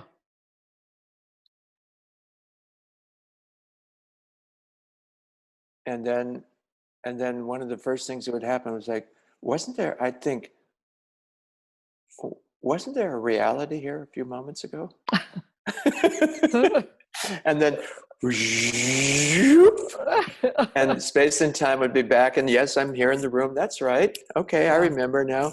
But you'd have forgotten what you were, all knotted up with, but Right. and you'd come back and like there was a kind of freshness to the way it all came back. Yes. Yes. And Yes.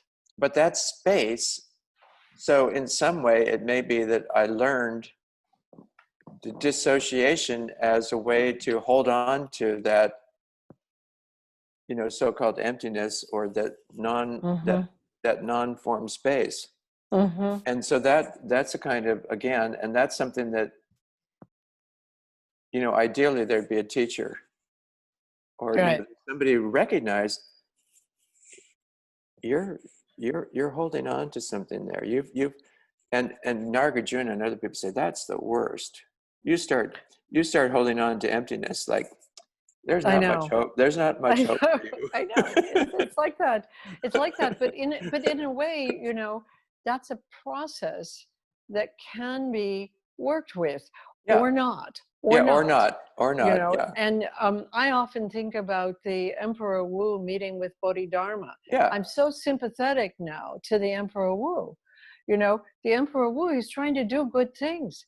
He was giving to the monks and the nuns, and he heard this was the way to do good Yeah. things. Yeah. And then he meets with this teacher who says, it's all emptiness, and there's nothing holy. You Yeah. didn't attain anything from that. And he didn't Yeah. explain that,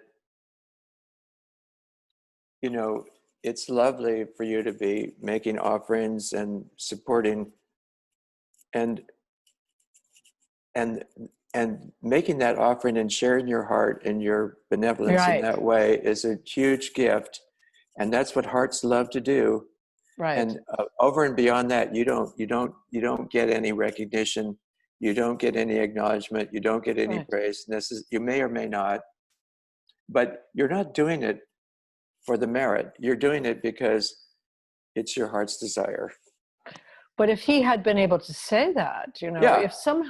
if Bodhidharma hadn't left old Emperor Wu just with this confusion and humiliation, having asked these questions, he gets no answers, Yeah. and then they never meet again, according to the story, they never Yeah. meet again. So the Yeah. emperor never invites him back.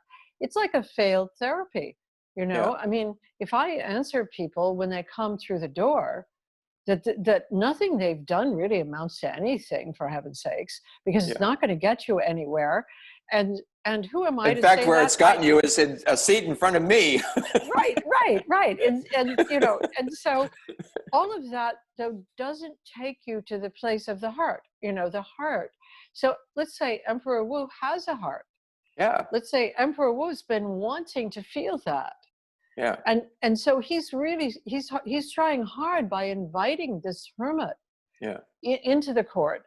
He's actually trying hard, but this hermit doesn't see that. He Right. doesn't see his heart. He doesn't see his heart, and he doesn't recognize the heart. Yeah. And Absolutely. he goes away then, and he then we goes learn away. this is a great teaching. This is the profound teaching. Yeah. To me, So that's missing the thing about the it's heart. missing something, and you're reminding me of a story I just heard this morning. Lovely, lovely story. One of my students I'm working with, and he was telling me about being at a retreat last Saturday, online, and somebody he's worked with before, and a long time of a practitioner, and a long time. This is in the I forget what they call it, but it's the joint AA Zen group. I don't know. I don't know. Zen AA monks or something like that. no. But no, they have it through. It's through the San Francisco Zen Center. This particular one. Okay. And they've been doing it for years. And the teacher was talking about going to Plum Village. And here he was already, he works in the field of mental health, and he's working with all these people, and he's doing all this great work, and then he's setting up mental health things in these different situations, and for the homeless, and in San Francisco and in Boston, and then, but at some point he realizes, like,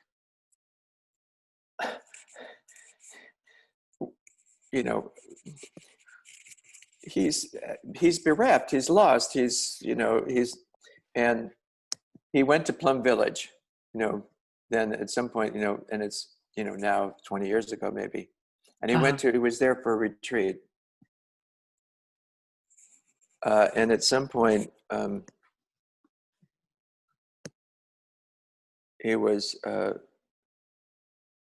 Thich Nhat Hanh was saying to him,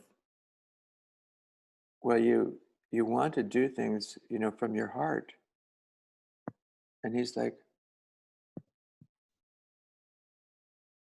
and then Thich Nhat Hanh was sitting next to him, and Thich Nhat Hanh put his hand gently on his leg and said, oh,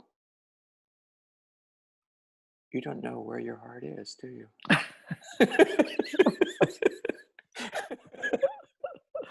And he realized, like, oh, I need to find my heart, Mhm.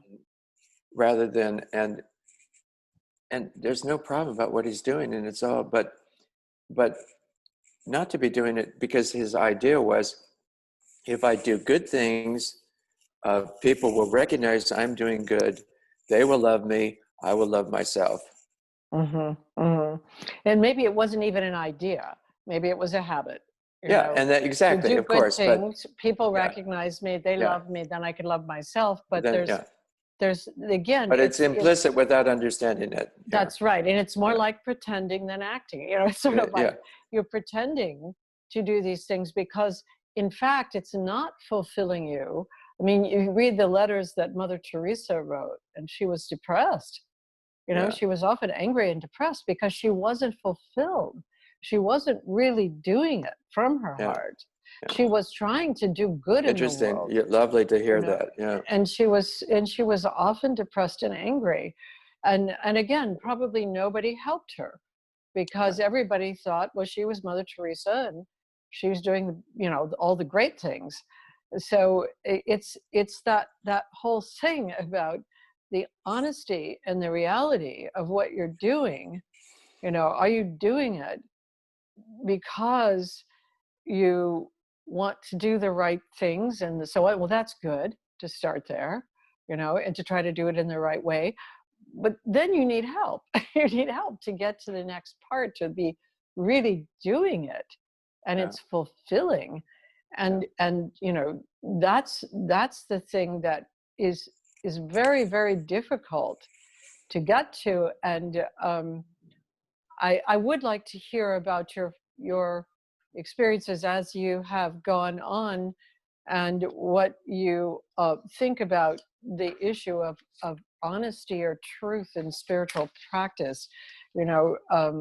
Let's say kind of the truth in advertising about spiritual practice, because there are many gaps, I think, in the marketing and there are gaps in everybody's well, marketing, but everybody's marketing and spiritual practice. It's kind of, there was a sigh because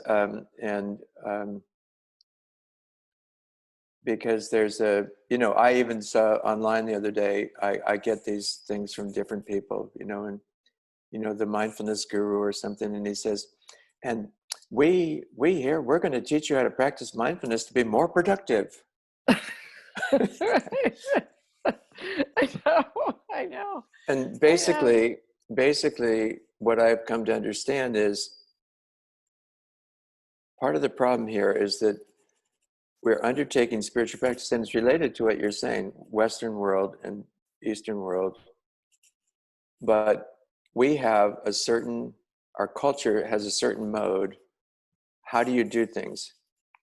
Well, you want to you want to get some credentials, and then you want to create an image that sells and that is Mm. and pictures you well, and then you want to make a living, and you want to support yourself, and you do all the and then you study how to get ahead and how to advance, and the next stage. And Suzuki Roshi used to try to say that's called step ladder practice. Today Mhm. I've gotten to here, now I'm going to get to there, and I create little agendas. And he said, no, you're just now here.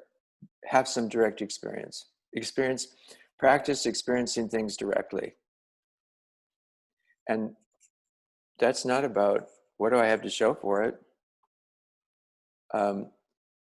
so and this is related to so many things, but and it's related to what is reality.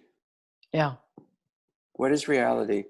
Is the way I look and appear, is that reality? And is it important that I create a good, in the proper appearance, so that I can be seen in the proper light, so that I can, and so then eventually I can love myself? Or how do I practice being loving? Mm-hmm. Yeah. Or And what is love in itself? and then what is love? Yeah. That And I that finally it, learned how to I can just sit here and like, okay, and sometimes I do this with a group of people. I did it today with just one person online. But let's just tune into love. Let's adjust our consciousness to the frequency of love. And love is it's just love. And Suzuki Roshi said at one point, we practice meditation to purify our love. And he said, love is usually comes along with gaining ideas.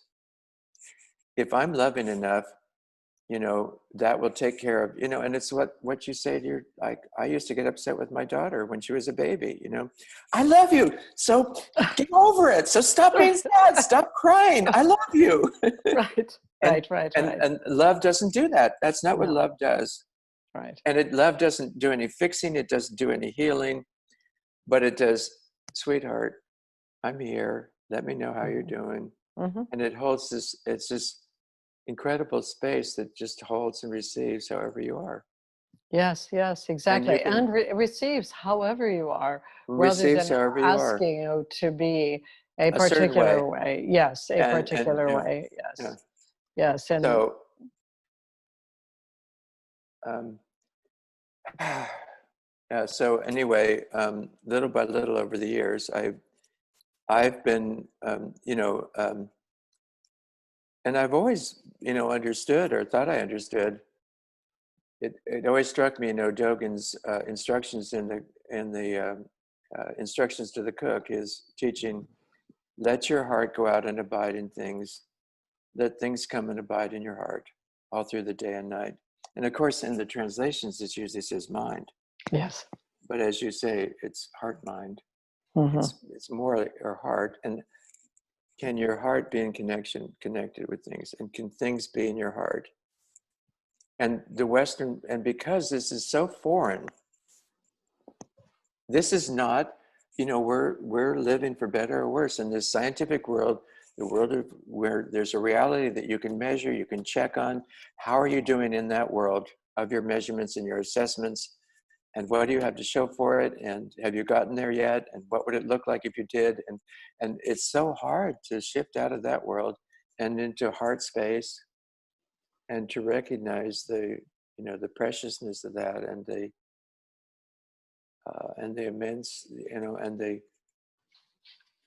and then you start to feel like, and it's real. It's the generosity, or the warmth of your heart and the other people's heart. You start letting in other people's heart and connecting heart to heart. Yes, and you And can it's make the mistake that you can make in that is to pretend it. yeah. To pretend it. Everybody does make that mistake for a while, but if you don't, if you're not You can stopped. only do it. You can only do it the way you do it, and then you catch yourself at some point. Something happens, and you catch yourself in the, oh. Mm-hmm, mm-hmm. And if there's not that fulfillment in your practice, your embodiment, whatever it is, if it's not the fulfillment that like if you're Mother Teresa and you're working day and night to help people and you're caring for them all over the place, but you're always depressed or angry because there's emptiness or there's something that is not fulfilled, then you can check on that. That is a problem. You should Yeah, check on, you should check on. because that isn't then your heart. And that thing that Zen, I think, is really wanting us to experience is the embodied experience, moment to moment. Yeah. And that's really what's being wanted. But what can interfere is the pretending. And the pretending can get people to pretend that they're ideal, that pretend that they have equanimity to pretend that they're generous, but they're never really interested in other people or what's going on with other people. There's so many things that you can look like it, but it's not the thing. When it comes again to the practices that have a lot of form, you can look good in the form. I mean, even I find in yoga practice, people want to look good in the form Oh, absolutely. instead of embodying the form. Yeah, absolutely. You want to look good. So they look good in the form, and my feeling is that there needs to be something that happens in some of our communities so that there's a really deep concern for relationship and love, and that the concern That would is be, about yeah, and it's would be about the amazing. actual people who are in the community, not the people who are the homeless people or the people out there, but the This is actual something people. I've thought about a lot, because, and it's also related for me, with this whole idea of who has a voice. And I realized, like, am I even willing to listen to myself?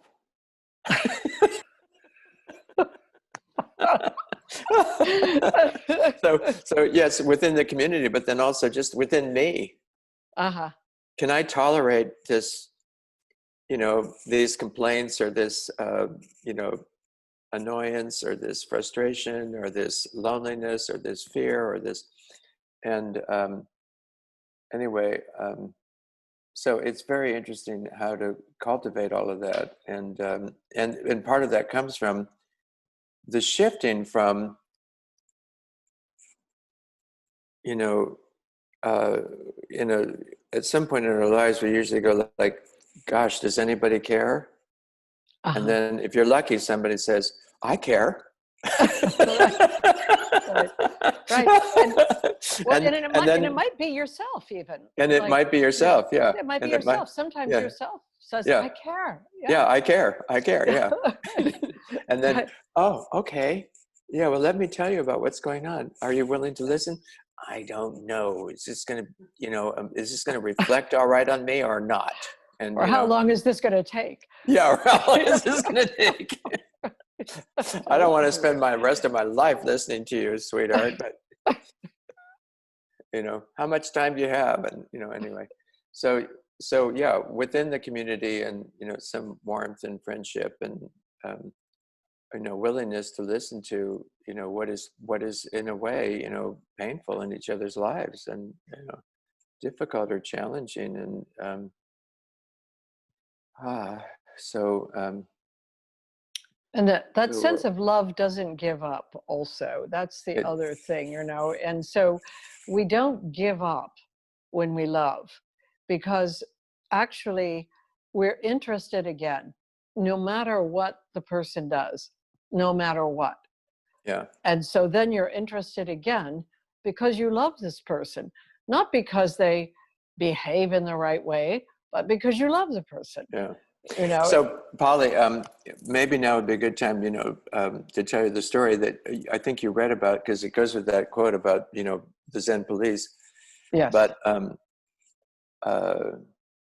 there's two parts to the story. The part that happened first for me was, in that practice period in 1984, the officers of the monastery came to me and said, "There's this one particular student, James, is doing drugs, and he's sharing drugs with the other students. He has to leave. He has to be, sent away. He's breaking the rules." And I said, "Well, let me talk to him." And I talked to James, and James said, "Well, it was my birthday, and my mom, she didn't send me chocolate chip cookies. She sent me hashish brownies and some LSD and some marijuana, and it was way California. It was way more than I could use, so I thought I'd better share it with some of the other students here. And I picked a day off. We got a day off so that we could do some drugs together, and he just was devoted to Suzuki Roshi. He's a young man. He was 18 or 20 years old, and I don't think he'd ever met Suzuki Roshi, but And I didn't know what to do because the officers kept saying, he needs to leave, he's broken the rules. And I said, you know, if he leaves, if we send him home, he's going to be living at San Francisco Zen Center, and before you know it, he's going to be back out on the streets and he'll be dead.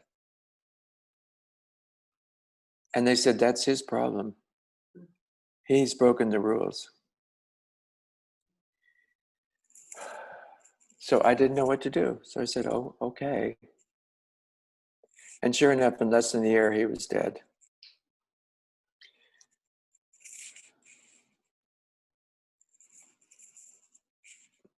And it's an example to me of, no, in Zen, we know how to offer these rules and this structure for people to live in, but we don't actually know how to relate with somebody's difficulty or problem.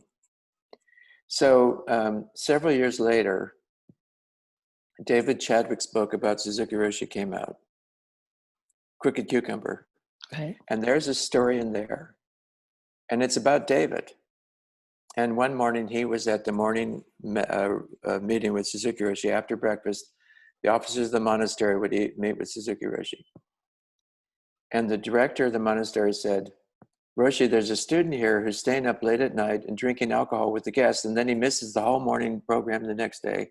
He misses meditation and service and bowing and chanting and the study period and breakfast. What should we do? What should we do? And Roshi said, I think he may have paused and cleared his throat, and then he said, everybody is making their best effort. And the director said, but Roshi, he's doing this over and over again and right in front of us. You know, it's just right in our noses and our faces. We need to do something. And Roshi said, it's better that he does it in front of us than he's hiding it from us. Yes. And the director went on, but Roshi, we really need to do something. This is setting a bad precedent. This is not a precedent we want to set. You know, there needs to be some consequences here so that other people aren't, you know, going to be doing the same thing. And Roshi said, sometimes someone is following the spirit of the rules, even though they're not following the rules. The letter, even though they're not following the letter of the rules, something like this. And the director says, well, wouldn't it be better if you followed the letter of the rules too? And Roshi said, yeah, that would be best. And David stayed. And I think about that, and, you know, who loved Suzuki Roshi, you know? Because David then devoted his life to creating an archive of Suzuki Roshi's lectures, you know, gathering the stories, writing the book, collecting the, you know, all of that. He's devoted the rest of his life to Suzuki Roshi. And much more so than all the people who were so good at following the rules. Mm-hmm. There's a lot of people who are good at following the rules. And then not necessarily knowing or sensing or how to work with people, how to be there for people, how to see somebody's heart. Right. I don't know. I don't know what Suzuki Roshi saw, but, you know, but David's, in my mind, has always been one of a kind. He's in some ways, he's the most extroverted person who's ever been at the Zen Center. Mm-hmm. One year I was at part of a meeting of a few priests, and I sat with David for half an hour, 45 minutes outside the office, and everybody who came by started up a conversation with David. And everybody was right in the middle of a conversation with David. Mm-hmm. And every, you know, person after person, how's your mother? How's this? What's happening with that? And they just picked up right where they left off. Mm. And David was right there with them. And that's what he was doing with the guests. Right. He was having a good time. He was having a good time. Yeah. And he was being David. Being David, right. And so, you know, Suzuki Roshi recognized that. When you fall in love, you know, and I see this with couples all the time, when you fall in love, you fall into essentially an idealizing delusion. You know, you say, oh, this is a wonderful person. And then if it's a two-way street, it's intoxicating. You know, both people are looking in the mirror and they, I'm the fairest in the land and you're the fairest in the land. And then, you know, after that falling in love period, and of course we fall in love with spiritual practice, we fall in love with our babies, we fall in love with our dogs. But after that first period, then things start to get problematic. Then things are happening that we don't like. And then there's a kind of feeling like a betrayal of our love. Oh, Absolutely. you know, Yeah. I thought you'd given up drinking. Well, I Yeah. saw that, I saw that, what, you know, I saw you bought a bottle of wine and you put it behind, you know, the piano. And so at that point, that's when love comes in. Before, it's delusion. You know, it's this sort of idea that this is going to be ideal, but love comes in when there's a real problem, and then you have to say, can I be interested? Can I continue to be interested? Can I encounter this person now who has harmed me or hurt me or made a mistake or even really betrayed me? You know, is it possible for me to return and actually be interested and actually engage? And to me, this is love. And that's also the way that Zen is meaning to cultivate our relationship with ourselves. You know, Yeah. it's meaning, it's intending that, but it may not always be so good in cultivating a relationship with others, you know, who break the rules or who say the thing that puts us off or who display some sort of, you know, somebody said in therapy to me, a couples session, that her neighbor here was flying the Confederate flag, and she was outraged at this flag. And I said, well, have you asked your neighbor what it means? She said, no, I wouldn't want to ask what it means. I said, well, why not? I mean, it's your neighbor, and they sometimes traded cucumbers and things like that from their gardens. Well, she didn't want to know because she felt she already knew. It was already an action that meant something. And I said, well, you know, you won't know what it means to your neighbor unless you ask, because it means something to you. It might mean something else to your neighbor, you know. But that would be an act of love, to overcome her own, or to be able to feel her feelings, but not be guided by the outrage she feels, but to go to the neighbor and say, so tell me, help me understand, what does the Confederate flag mean to you? Mm-hmm. And to me, that's an act of love, Yeah. you know. And I think this is what Zen is preparing us for, but it often doesn't go that way towards other Yeah. people, even if we develop it towards ourselves. You know, because I think of the Bodhidharma story there, I assume Bodhidharma had achieved that, you know, that love for himself, for that pure sense of his own abiding consciousness. But then what happened when he met Emperor Wu? You know, Yeah. like what happened there that Yeah. he couldn't convey it? And so I think, you know, you had to get outside of Zen to really go feel your heart, you Yeah. know, I and think so. then bring it back into Zen. Yeah. But is that something that people need to think about, and you know, the Zen people? Um,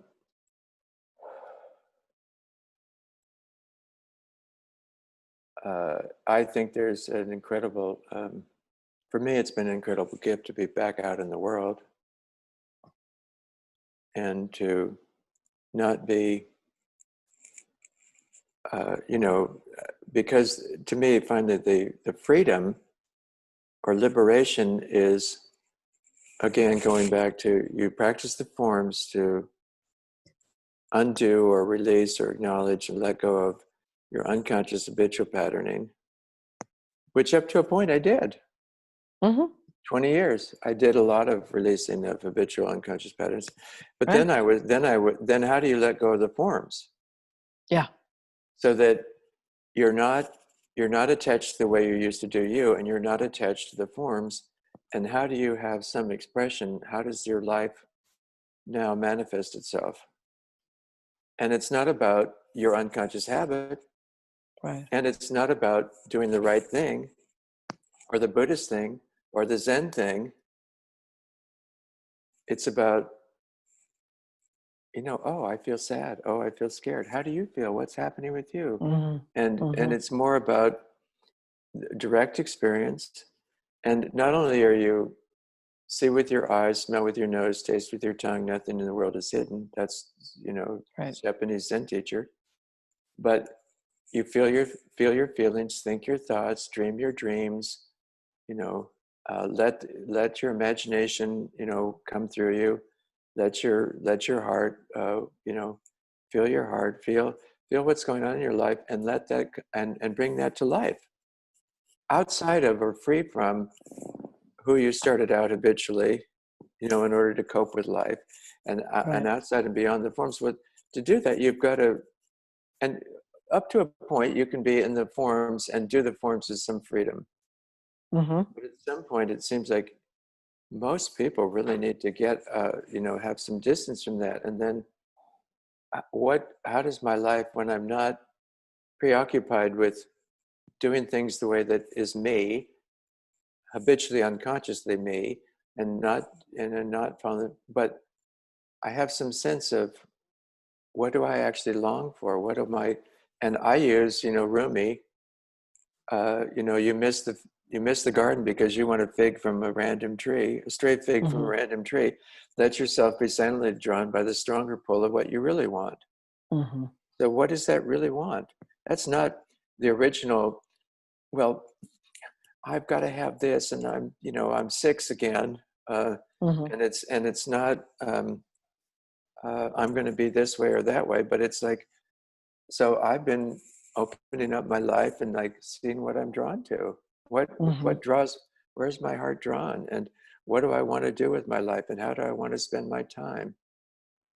And not so that it looks this way or that way, or I'm acknowledged, or I get credit, or because the love is I'm gonna let that come up from the ground, and I'm Mm-hmm. gonna let my heart be supported, sustained, nourished by the earth, and by being present here.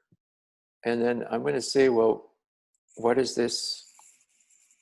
What is this being, long to do, and how does it wish to express itself, and what would it like to? And the implicit in all of that, of course, is the sense that when we have a being when our being is in connection, and we didn't talk about it yet, but it's, you understand, coherent space. Mm-hmm. The meditation hall ideally is you're sitting in coherent space, and in that coherent space, and dissonance and non-coherency has a chance to dissolve and merge back in with the larger coherence.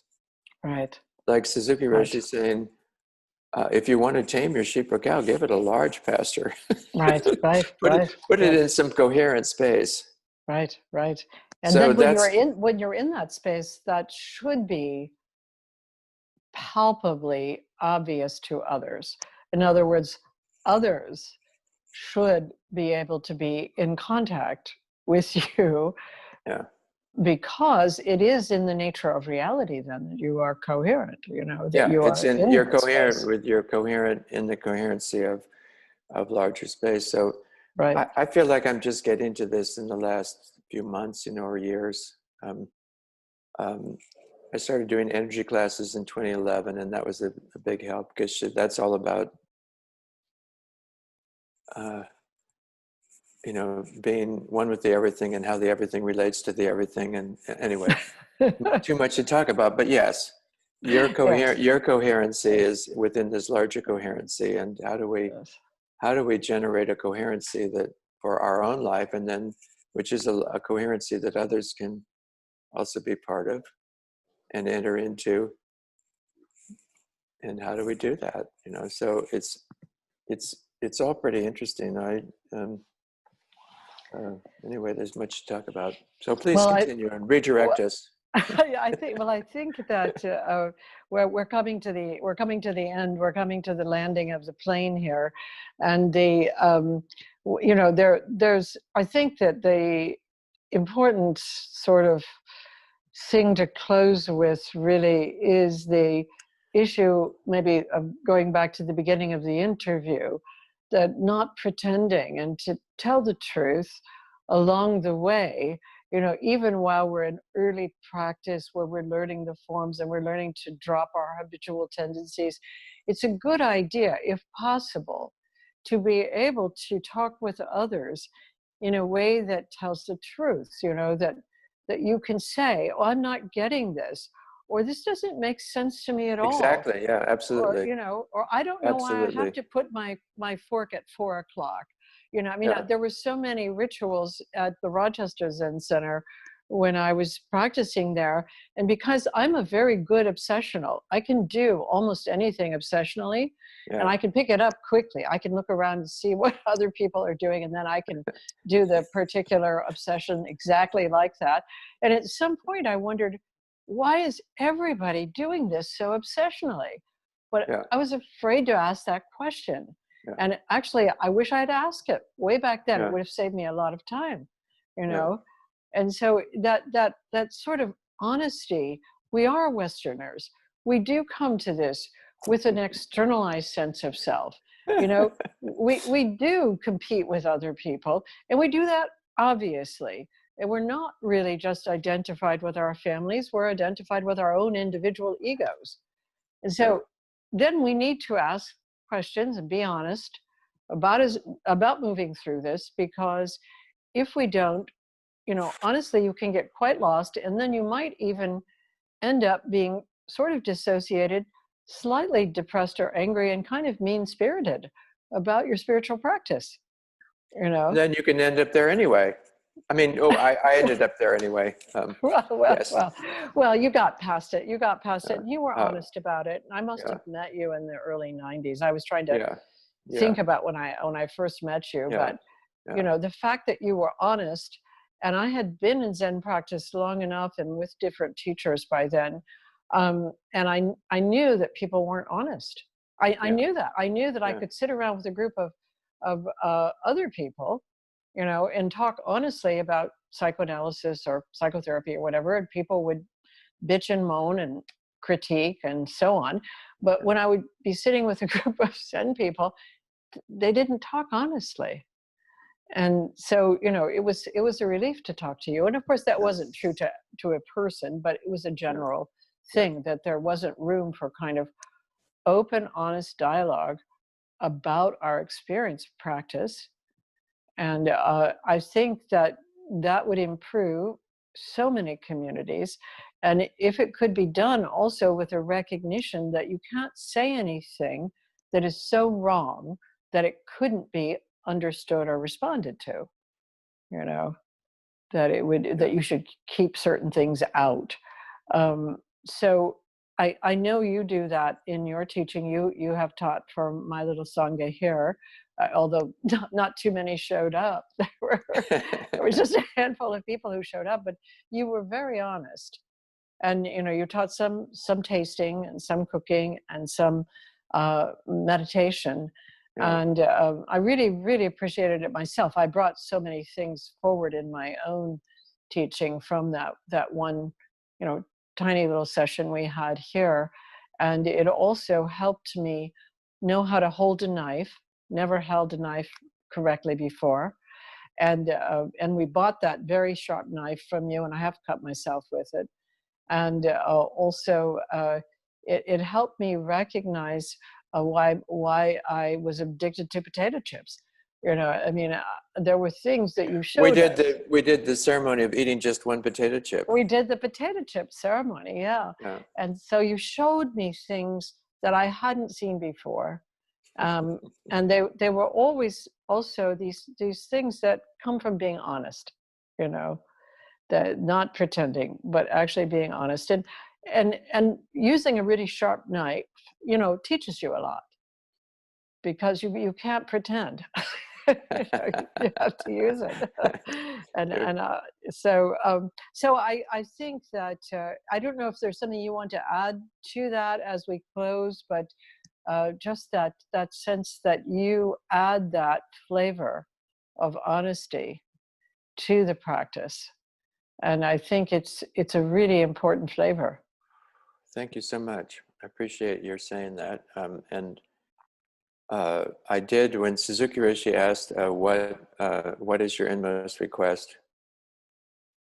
What is most important to you? You know, early on in my practice, I said the truth. Hmm. And he just kind of took that in. Later on, you know, in one of his lectures, he said, I don't have anything for you. Some of you are interested in the truth, some of you are interested in beauty, and I can't, you know, and you don't know who to trust anymore, because people that you trust are not telling the truth anymore. The beauty is not there the way it used to be, and so what can you rely on, you know? And we come back to receiving, you know, with our heart, the world we're in and all the different aspects, and letting our heart respond. Yeah. Yeah. And however that looks, and it will look different ways and feel different ways at different times. I do, by the way, Polly, if you have time, I have a Rumi poem that I've been recently remembering. It's not very long, so may I share that? Please. Okay. Yes. This is just a piece of a Rumi poem, and it came to me, I just first found it back in March when the pandemic kind of was just starting, and it seemed very apt for the occasion. To praise the sun is to praise your own eyes.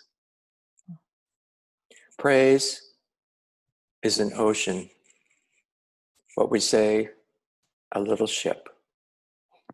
So, the sea journey continues, and who knows where. Wonderful. Just to be held by the ocean is the best luck we could have. It's a total awakening. Yes. Who cares?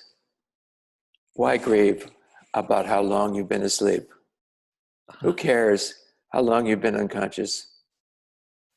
You're groggy, but let go of the guilt now. Feel the motions of tenderness around you, the buoyancy.